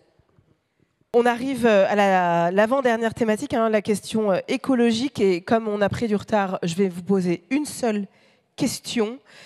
Depuis quelques années, on constate des crispations autour des questions écologiques malgré l'urgence qui s'impose. Et on le voit, hein, la question du Green Deal, hein, de ce pacte vert, de la manière dont la PAC aussi, la politique agricole commune a été décidée, a conduit à des révoltes paysannes. Et ça, on le voit en Europe de manière très large, que ce soit aux Pays-Bas, en Allemagne, en Roumanie, en France, évidemment, à l'heure où Gabriel Attal est actuellement avec les paysans et s'apprête à faire des annonces. Comment dépasser les clivages et la polarisation autour de ces sujets? Comment faire en sorte de régler, de faire cette transition climatique. Et là, je vais être intraitable. Il faut que vous répondiez en 1 minute 30, sinon on n'aura pas le temps d'aller. Voilà, on est déjà très très en retard. C'est vrai, c'est pas bien. Je ne suis pas en train de passer écologie par perte et profit du tout, mais malheureusement, il faut qu'on avance. Léon de Fontaine? Oui. Bon, alors rapidement, l'Union européenne a fixé un bel objectif, c'est celui de la neutralité carbone en 2050. Et ça, c'est tous les scientifiques qui nous le disent, c'est un objectif que nous devons atteindre si nous voulons permettre à la Terre d'être vivable, de rester vivable et d'augmenter de 1,5 degré d'ici 2050 avec du coup une augmentation qui est encore à peu près gérable mais qui aura des conséquences malgré tout quand même assez importantes, même très importantes dans notre pays, sur notre continent et dans le monde entier. Pour l'heure, il faut le dire, si on suit les décisions qui sont prises au Parlement européen, à la Commission européenne, nous n'y parviendrons pas. Donc nous le disons, la question environnementale se règle à l'échelle mondiale et elle se règle aussi à l'échelle européenne. Et pour cela, et c'est peut-être une des singularités de notre discours, nous disons que si nous voulons répondre à cette ambition, nous devons changer de cap en Europe. Et nous devons notamment planifier des grands travaux utiles pour l'environnement. Nous devons remplacer des camions par des trains, nous devons développer le fret ferroviaire, c'est pour cela que nous soutenons la construction du Lyon-Turin, nous devons développer le fret fluvial pour remplacer les camions par des péniches, c'est pour ça que nous soutenons la construction du canal Seine-Nord, nous devons réindustrialiser le pays, nous devons planifier la rénovation thermique de l'ensemble des bâtiments, nous devons planifier les grands travaux. Et ça se fait aussi avec du financement européen. Oui, parce que alors ça va coûter très très cher. Comment vous faites, avec quel argent? Et c'est justement, il faut changer les règles budgétaires européennes pour permettre aux États d'investir sur le temps long. C'est des projets qui s'investissent sur le temps long. Mais c'est un investissement pour l'avenir, pour permettre à notre terre de rester vivable. Et dernier sujet, c'est celui du mix énergétique. Et je pense que ce n'est pas un petit sujet. Et nous soutenons, nous, l'idée du mix énergétique nucléaire et renouvelable qui permet finalement d'avoir une énergie pilotable et bas carbone. Et qui, selon nous, est le seul moyen pour répondre à cet impératif de neutralité carbone. Et on prend souvent le contre-exemple allemand qui a fermé ses centrales pour ouvrir des centrales et des mines à charbon avec un effet dévastateur sur le climat. Et donc nous avons besoin de soutenir cette énergie et notamment du coup que l'énergie nucléaire redevienne une énergie dite verte et qu'elle puisse être financée à l'échelle européenne. Et ce qui veut dire que pour vous, le nucléaire est une énergie verte, sachant que ça pose des questions de souveraineté, des questions géopolitiques, parce que l'uranium, on n'en produit pas, vous n'êtes pas sans le savoir, ça pose des questions de sécurité. Et par exemple, souvenez-vous, l'été dernier, voilà, avec les canicules qu'on a traversées, on avait 34 réacteurs à l'arrêt, des problèmes de corrosion, une incapacité par exemple à les refroidir parce qu'on manque d'eau. Je vais essayer d'être court. Oui, allez-y, mais répondez, c'est important. Oui, bien sûr. Sur la question géostratégique, nous le disons, aujourd'hui on achète l'uranium notamment dans les pays d'Afrique bien en deçà que dans d'autres pays. On pourrait le payer 5-10 fois plus cher et pour autant ça n'aurait pas un impact, ça aurait un impact très marginal sur le coût total de l'énergie. Sur les centrales nucléaires, nous avons en France les centrales les plus sécurisées au monde. Eh bien sécurisons-les encore davantage. Et sur la question de l'eau, c'est vrai avec toutes les centrales thermiques. Et l'année dernière, ça a impacté 1% de la production électrique. Mais c'est pour ça qu'on dit que nous, on soutient le mix nucléaire et renouvelable parce que l'été, c'est déjà le moment où pour l'instant on consomme le moins d'électricité, mais que c'est là aussi où les panneaux photovoltaïques qu'il faut installer davantage permettront de reprendre le dessus sur la production totale d'électricité. Et enfin, il y a une question qui se pose à nous. C'est quel est le coût, par contre, de sortir de cette énergie-là? Et l'énergie nucléaire, l'énergie renouvelable est le seul moyen de lutter contre le réchauffement climatique qui, lui, a des effets complètement dévastateurs sur la santé et même qui cause des centaines de milliers de morts tous les ans. Philippe Folliot. Je suis totalement d'accord avec ce qui vient d'être dit sur le mix énergétique nucléaire renouvelable. Moi, je dirais un mot par rapport à ces enjeux écologiques et environnementaux que peut-être quelques-uns parmi vous vont comprendre, les autres pas. L'oubliaïs. L'oubliaïs. Ouais, l'oubliaïs, c'est le bon sens paysan. Ah. C'est cette capacité qui doit être la nôtre de pouvoir répondre à ces grands enjeux au travers, comme cela a été dit, de grandes politiques européennes, mais aussi en donnant les moyens aux acteurs de terrain de pouvoir faire et de pouvoir agir. Moi, je propose très concrètement que, par exemple, tout projet de développement d'énergie renouvelable porté par une commune rurale ou porté par une coopérative de citoyens soit éligible au crédit européen. Je crois qu'il y a beaucoup de choses comme cela qui peuvent être faites en prenant en compte les réalités de terrain et qu'on ne nous impose pas. Il faudra se poser des questions sur les problématiques de l'eau, la capacité de pouvoir stocker de l'eau, parce que nous allons avoir une méditerranéisation de nos climats avec autant d'eau qui tombera sur des périodes plus courtes, plus resserrées, avec des périodes de sécheresse toujours plus longues entre deux épisodes pluvieux. Si nous n'avons pas une capacité à pouvoir retenir l'eau à ce moment-là, pour la redistribuer au moment où on en aura besoin, que ce soit pour les agriculteurs, mais aussi pour tous les autres usages, eh bien on ne s'en sortira pas. Et donc, l'oubliaïs, c'est cela, c'est le fait de pouvoir donner aux acteurs de terrain cette capacité à pouvoir prendre en main les solutions, à pouvoir les développer et à pouvoir faire de telle sorte qu'elles puissent être partagées par le maximum. Merci beaucoup. Chloé Ridel. Très rapidement, donc, sur la question écologique, la responsabilité de l'Europe en la matière, c'est de montrer la voie, c'est de montrer l'ambition et de montrer qu'il est possible d'avoir à la fois un haut niveau de développement et la neutralité carbone. Parce que le monde entier nous regarde, notamment les pays du Sud, qui, eux, n'ont pas atteint le niveau de développement qui est le nôtre et auxquels on demande d'ores et déjà de cheminer vers la neutralité carbone. Donc pour ça, l'Europe, elle s'est dotée du pacte vert. Je pense que vous en avez toutes et tous entendu parler ici. Ce pacte vert, il n'est pas suffisant. L'écologie, il est très ambitieux, mais l'écologie, ça ne peut pas être que de la norme. Et donc, je voudrais insister sur deux choses. Ce pacte vert, il faut lui ajouter une jambe sociale et une jambe industrielle. Jambe sociale, pourquoi? Parce que, à travers l'écologie, il faut qu'on rétablisse de la justice, de l'égalité. On sait très bien que ce sont les riches qui contribuent le plus au réchauffement climatique et les pauvres qui pâtissent le plus du réchauffement climatique et des pollutions. Et donc, il faut que le coût de la bifurcation écologique, qui est élevé, c'est à peu près 500 milliards au niveau du continent d'investissement en plus par an d'ici jusqu'en 2030. Et donc, la question, c'est qui va le payer, ce prix? C'est pour ça que je parle de jambe sociale du pacte vert européen. Il faut voir comment on le finance, ce pacte vert, comment on finance cette bifurcation écologique. Et c'est la raison pour laquelle nous avons lancé une grande initiative avec Place Publique, le Parti Socialiste et tous les partis socialistes au niveau européen, cette initiative citoyenne européenne pour taxer les grandes fortunes et mettre le pactole que nous en retirerons au service du financement de la bifurcation écologique. C'est en fait la création d'un ISF vert au niveau européen. Et puis sur la jambe industrielle, il faut aussi que cette écologie, elle permette de créer des emplois de qualité en Europe, dans les territoires qui les ont perdus. Or, ce qu'on constate aujourd'hui, c'est que tout ce dont on a besoin pour faire l'écologie, des voitures électriques, des pales d'éoliennes, des panneaux solaires, on les importe largement de Chine. Donc on a une écologie européenne qui est made in China. Ça n'est pas possible. Donc le virage que nous devons prendre, c'est celui du protectionnisme écologique. Et donc il faut protéger notre marché, remettre des barrières aux frontières, installer une préférence d'achat européenne pour tous ces équipements dont nous avons besoin. Et je crois que ce sera un des enjeux majeurs des élections européennes à venir. Merci beaucoup. Manon Aubry, on termine avec David Cormand.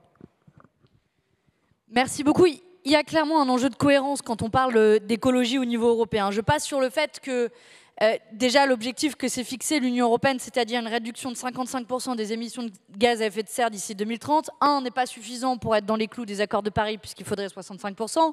2, ne va pas être respecté puisque l'Union européenne, derrière les objectifs, les législations n'ont pas suivi. Mais il y a une question fondamentale qui nous est posée, a fortiori par le mouvement agricole dans lequel nous sommes à l'heure actuelle. Cette question, c'est la question de l'acceptation sociale et de la concurrence déloyale. On ne peut pas demander à nos agriculteurs de faire la nécessaire transition du monde agricole s'ils sont soumis en même temps à une concurrence déloyale, c'est-à-dire une production des mêmes produits, mais selon des normes sociales et a fortiori environnementales qui ne sont pas les mêmes. Dit autrement, vous ne pouvez pas leur dire de ne plus utiliser un pesticide comme l'atrazine quand on va importer des produits qui viennent de Nouvelle-Zélande et qui sont produits avec de l'atrazine.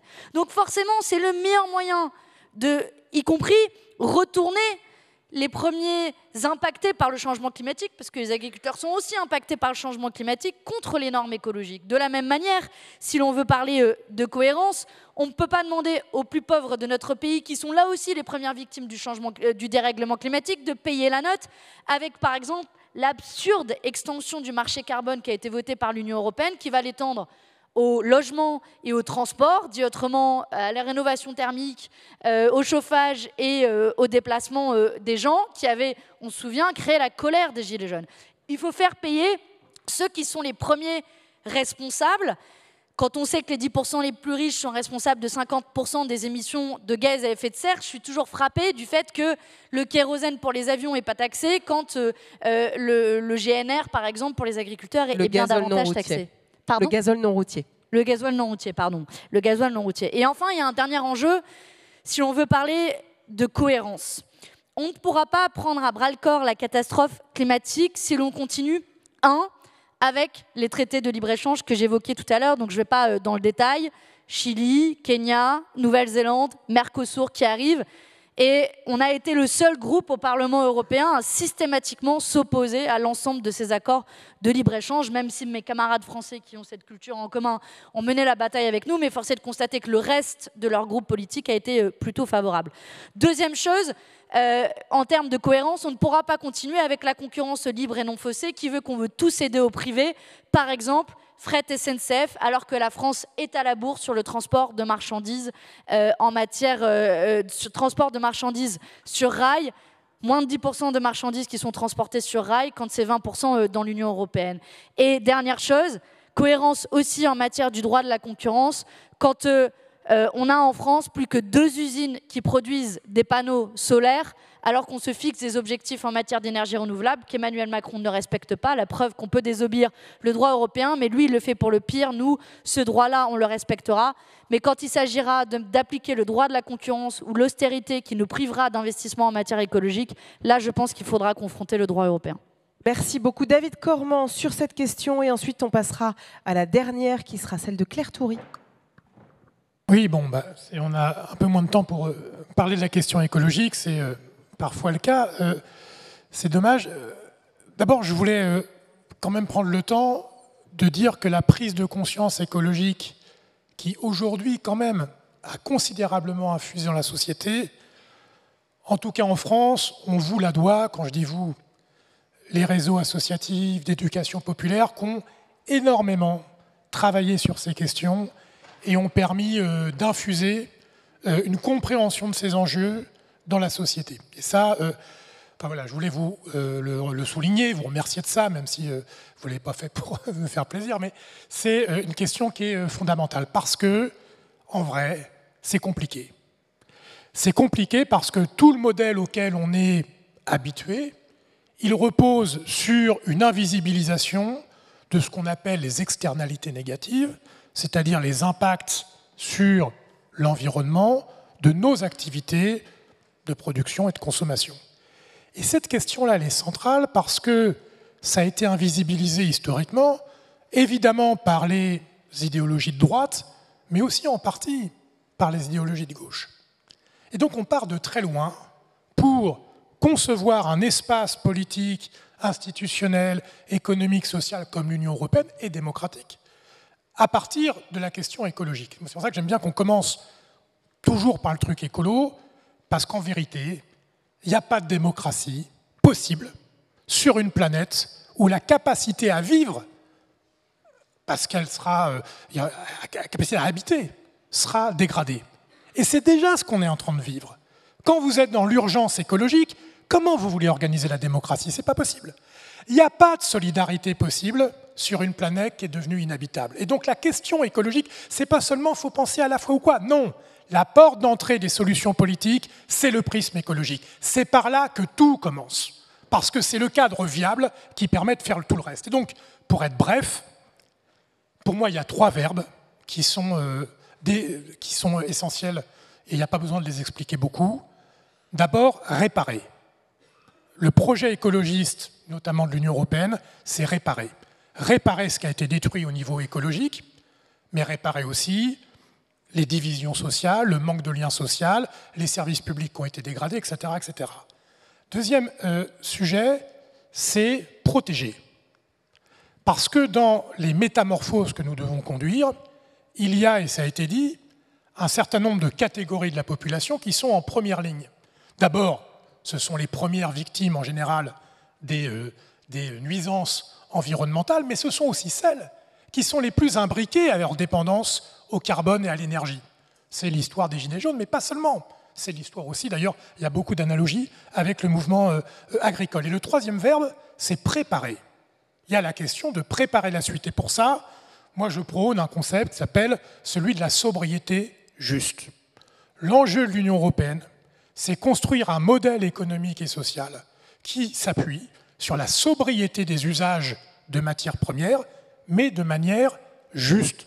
Et donc là, il y a 2 cadres qui sont le cœur de la proposition politique qui est la nôtre, le traité environnemental que propose depuis très longtemps notre candidate tête de liste Marie Toussaint, qui est de dire qu'au-dessus des traités de libre-échange, de croissance, de tout cela, il y a un traité environnemental qui fixe comme cadre le respect des limites planétaires. Et son pendant, c'est un droit de veto social que Marie propose également, qui dit que quand on décide quelque chose, ça ne doit pas s'attaquer aux personnes les plus en précarité, les 10% les plus pauvres dans l'Union européenne, qui sont en dessous du seuil de pauvreté.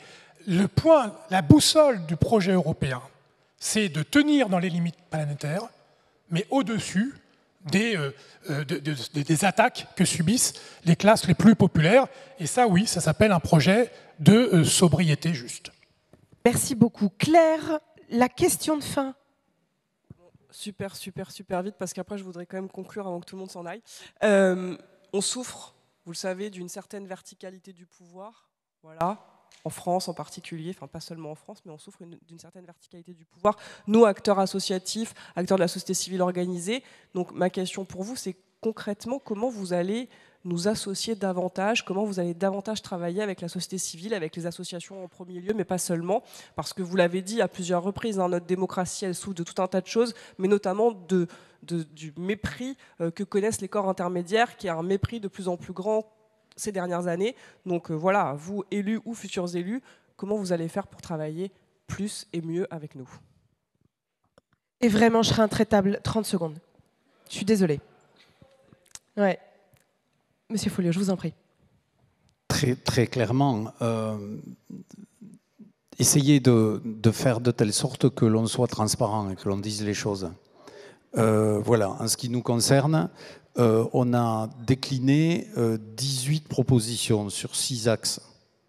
Et on a mis en avant ceci pour faire de telle sorte que chacune et chacun puisse s'approprier, chacune et chacun puisse contribuer. Alors c'est sur notre site internet. Et je crois que c'est un élément particulièrement important que de pouvoir avoir cette capacité à pouvoir avoir un certain nombre d'axes très précis et très concrets et sur lesquels chacune et chacun puisse échanger. De la transparence. Manon Aubry. clairement assumer un rapport de force vis-à-vis de l'influence du secteur privé. Mon expérience au Parlement européen a achevé de me convaincre, je dirais, je l'étais déjà un peu avant, mais elle m'a achevé de me convaincre que, en fait, parfois, il faut pousser la porte et il ne faut pas attendre sagement de prendre la place qui devrait être prise par le milieu associatif. Il faut qu'ensemble, parfois, on s'invite dans des réunions où on n'est pas invité. Parfois, on pousse des portes. Parfois, on raconte ce qui s'y passe. Parce que sinon, là, le rétrécissement de l'espace de la société civile auquel on assiste sera inexorable. Et le bout du chemin, on le connaît, c'est des États comme la Hongrie, par exemple. C'est des États comme la Pologne qui remettent aussi en cause le droit des femmes, le droit fondamental des femmes, et je pense à tous les mouvements féministes. C'est la raison pour laquelle on se bat en France pour la constitutionnalisation du droit à l'IVG au niveau européen dans la charte des droits fondamentaux. Bref, il faudra assumer de bousculer, parce que si on attend sagement, croyez-nous, ils vont faire chemin sans nous. David Cormand ? Oui, bon, il y a un certain nombre de trucs qui existent déjà, d'instances qui existent déjà, qu'il faut renforcer.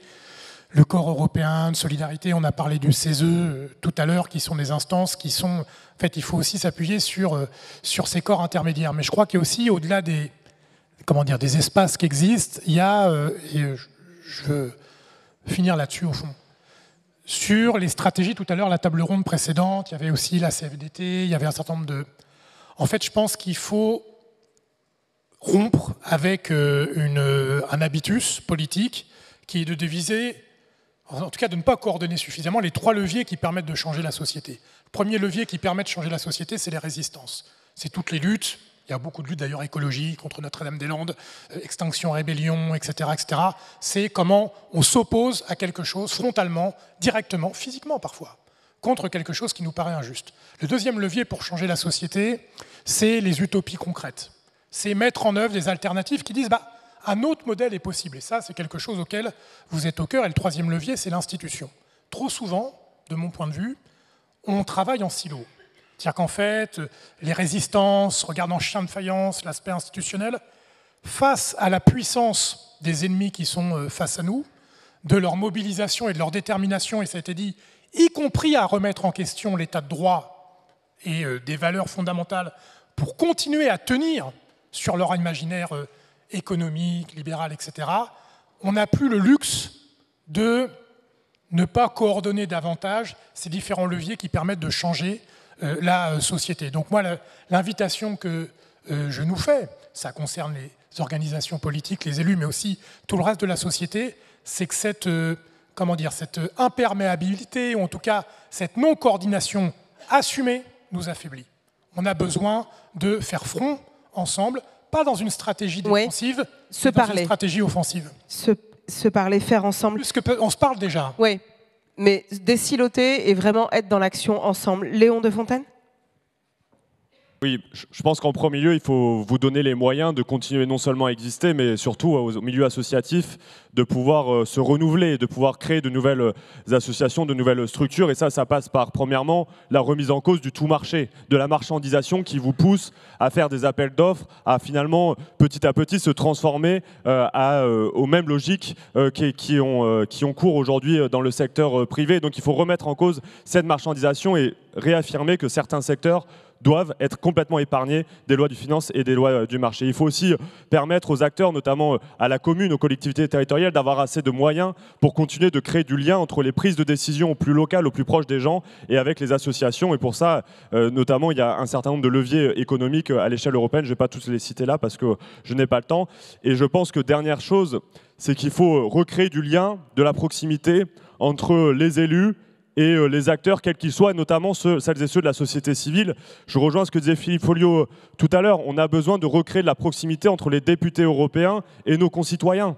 Et moi, je souhaite, c'est peut-être une promesse parmi d'autres, mais c'est une promesse que nous tiendrons, que l'ensemble des députés européens qui seront élus sur ma liste aient une permanence dans la ville dans laquelle ils habitent, ne serait-ce que pour permettre à des associations, à des syndicats, à des personnes de venir interpeller directement les députés européens, parce que finalement, on les voit tous les 5 ans, et encore, qu'on s'y intéresse réellement, et après, on ne sait plus qui est élu, à l'exception de certains élus qui sont en effet engagés sur le terrain. Et je salue le fait que tu aies une permanence, par exemple, et que tu sois... Il y en a beaucoup des députés qui ont des permanences. Mais pas suffisamment. Mais moi, je pense qu'il faudrait que tout le monde en ait un. Et pourquoi pas avec des mandats locaux. Je partage. Chloé Ridel, pardon, et on terminera avec vous. Merci beaucoup Claire pour cette question. La société civile, on l'a dit, c'est un endroit entre le marché et l'État où se crée l'innovation essentielle au progrès et au lien social. Quelques propositions très concrètes pour vous dire la façon dont on peut l'amplifier et amplifier son rôle au niveau européen. Parce qu'il ne suffit pas de dire qu'une citoyenneté européenne existe, comme c'est le cas depuis le traité de Maastricht. Encore faut-il la faire vivre, cette citoyenneté européenne, et vous la faites vivre. Il faut d'abord mieux financer cette société civile. Nous proposons la création d'un crédit d'impôt au niveau européen pour financer les organisations d'intérêt général. Nous proposons, comme je l'ai dit tout à l'heure, sur la question des consultations qui sont faites avant que la Commission légifère, de les enlever des mains de la Commission et des lobbies et de réglementer le fait qu'elles soient à la main du Parlement européen et de la société civile précisément.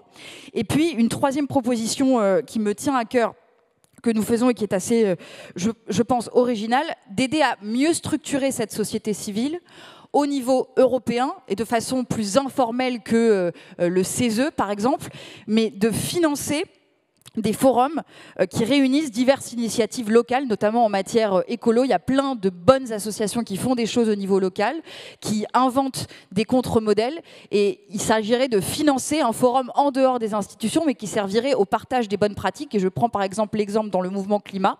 Il y a des mouvements climat et des jeunes qui l'incarnent dans différents pays d'Europe, notamment des jeunes femmes. On a Camille Etienne en France, il y a Greta Thunberg en Suède, il y a Louise-Anne Bauer en Allemagne.